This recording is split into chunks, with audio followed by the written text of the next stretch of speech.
otodidak plus ortodontis, jadilah ortodidak. Ya. Nah, di sini kita akan membandingkan kasus-kasus hasil otodidak dengan ortodontis gitu ya, yang memiliki keserupaan ya.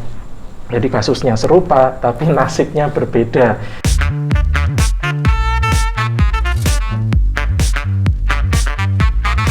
Nah, ini beda lagi ya. Jadi ini adalah kasus Kortugi ya, kasus Kortugi yang mana kita lihat di sini ini udah nggak kelihatan banget, udah random banget ya kayak gini. Di sini bahkan ada bracket yang di tengah gigi. Ini nempelnya di mana juga nggak ngerti. Ini lepas atau tertempel kita juga nggak tahu nih. Itu di gigi yang sama kan? kayaknya Mas. Di gigi yang sama ya, di gigi yang satu sama. Gigi 2 bracket. Terus ini kayaknya melayang atau gimana karena giginya seperti ini. Nah, ini ada yang maju, ada yang mundur. Nah, ini gimana Tumpuk. nih? Prima, silakan dianalisa ini. Jadi nggak tahu harus ngomong apa sih Mas. Ya, Ya jadi memang pemasangan behelnya nggak sesuai ya, kemudian hanya dipasang di rahang atas. Iya. Tumpuk-tumpuk dibiarin, ya ini mungkin tumpuk asal dipasang aja tuh Mas.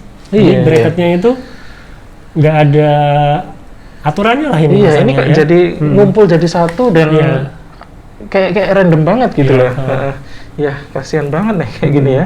Pasti ya tadi kalau kita bicara susunan gigi yang ternyata berpengaruh pada bentuk muka, nah ini juga pasti akan terpengaruh juga nih mukanya, penampilannya seperti apa, kita juga berempati juga sama si pasien ini gitu loh.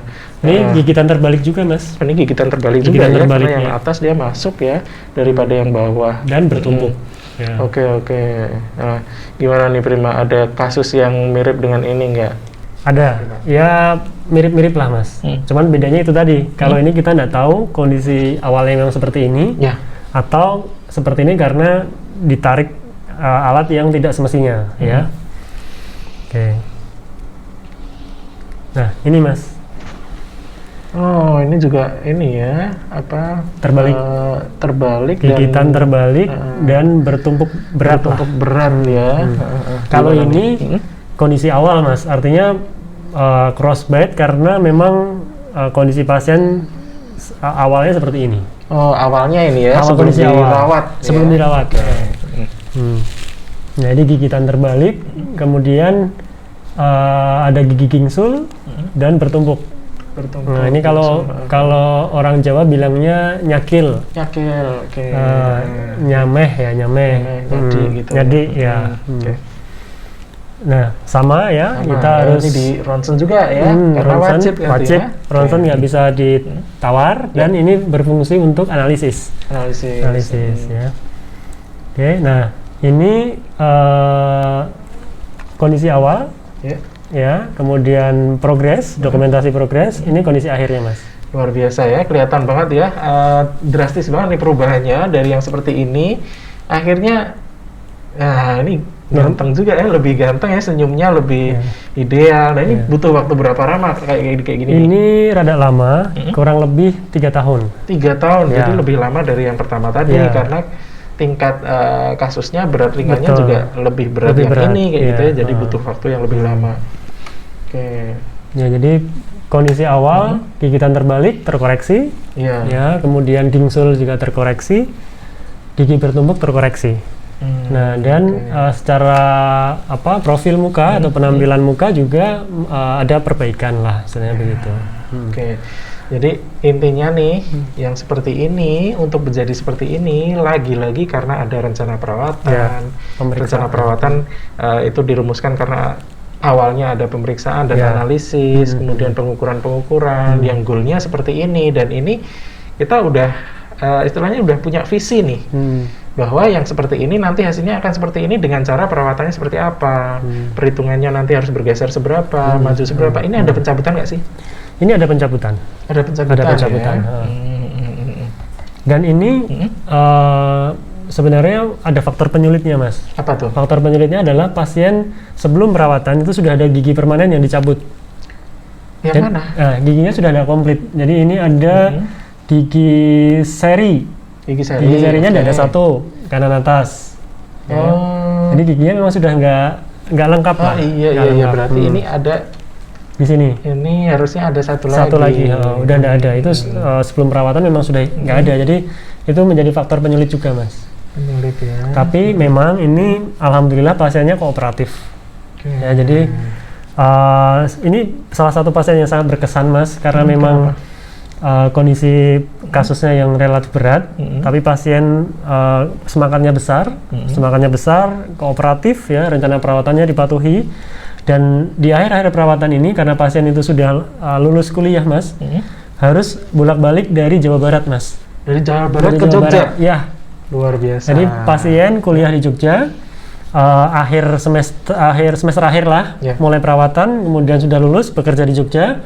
Kemudian pekerjaannya itu bisa dikerjakan secara remote ya, dari jauh. Nah, dan kemudian kemarin ada COVID, harus pulang ke rumah, kontrolnya setiap kurang lebih 1 bulan sekali. Oke. Semangatnya luar biasa. Inilah ya yang kelihatan dari motivasi orang yang mau pakai behel. Jadi motivasinya kalau udah tinggi, ya nanti hasilnya juga optimal. Betul. Ya, jadi motivasi ini akan dikaji dulu nih dari awal nih. Kalau misalkan nggak ada motivasi, ya buat apa pasang? Daripada hasilnya nggak maksimal. Oke. Luar biasa. Ya, ini tampak samping, Mas. Ya, dan ini kelihatan banget ya berantakannya ya, dan jadi berbaris rapi. Ya. Dari samping, ini samping kiri. Nah, ini samping kiri, gigi gingsulnya juga sudah turun. Nah, ini gambaran dari samping, Mas. Dari 90 derajat dari arah samping. Ini samping kanan, ini samping kiri. Ini progres. Ya, jadi ini proses ketika gigitannya itu jumping. Jumping itu dari crossbite menjadi normal ini nih. Jadi harus lompat dulu ini ya, karena ini kan tenggelam ya. Betul. Dan ngelompatin seperti ini tidak mudah dan tidak cepat, Mas. Perlu proses, harus sabar. Harus sabar. Ini pasiennya harus sabar, dokternya juga harus sabar. Ya, membuat gigi bisa lompat kayak gini juga buat saya juga nggak kebayang gimana caranya. Ini hanya ortodontis aja yang bisa melakukan. Dan kita lihat di sini juga bracketnya nggak ada karetnya ya. Jadi ini juga self-ligating. Ya, ini bracket dan self-ligating itu juga akan mempengaruhi kecepatan juga berarti ya. Kalau misalkan pakai yang karet atau konvensional itu pasti akan lebih lama lagi berarti. Iya, betul. Berarti itu keuntungan dari self-ligating. Ya, jadi bahwa pentingnya konsultasi, Mas, sebelum pasien pasang behel itu salah satunya dari sini. Jadi sejak awal memang saya sudah infokan ke calon pasien waktu itu. Saya sudah sampaikan ke calon pasien gambaran perawatannya bahwa ini kasus bukan ringan. Dan saya berikan saran-saran untuk bracket yang sesuai. Nah, alhamdulillah pasien mengerti dan memang pasien sudah mempersiapkan diri ketika mau pasang behel, artinya sudah menyiapkan istilahnya anggaran biaya ya, dan sudah siap dengan rencana apapun yang akan kami berikan. Jadi cocoklah antara keinginan, ekspektasi pasien dan persiapan dari pasien itu membantu kelancaran perawatan. Ya, inilah pentingnya komunikasi antara dokter dan pasiennya. Ini mana ada kalau komunikasi seperti ini di tukang-tukang salon atau tukang behel atau orang-orang yang tidak memiliki kompeten dalam hal ortodontik kayak gitu. Mana ada dikasih tahu yang kayak gini, mana ada dikasih tahu perhitungannya. Orang nggak dihitung juga, kayak gitu kan? Ya, silakan. Nah, ini tampak dari kami bilangnya oklusal atau lengkung gigi dari arah atas ya. Jadi ini lengkung gigi awal sebelum perawatan, Mas. Ini gigi bertumpuk di sini. Ini setelah perawatan.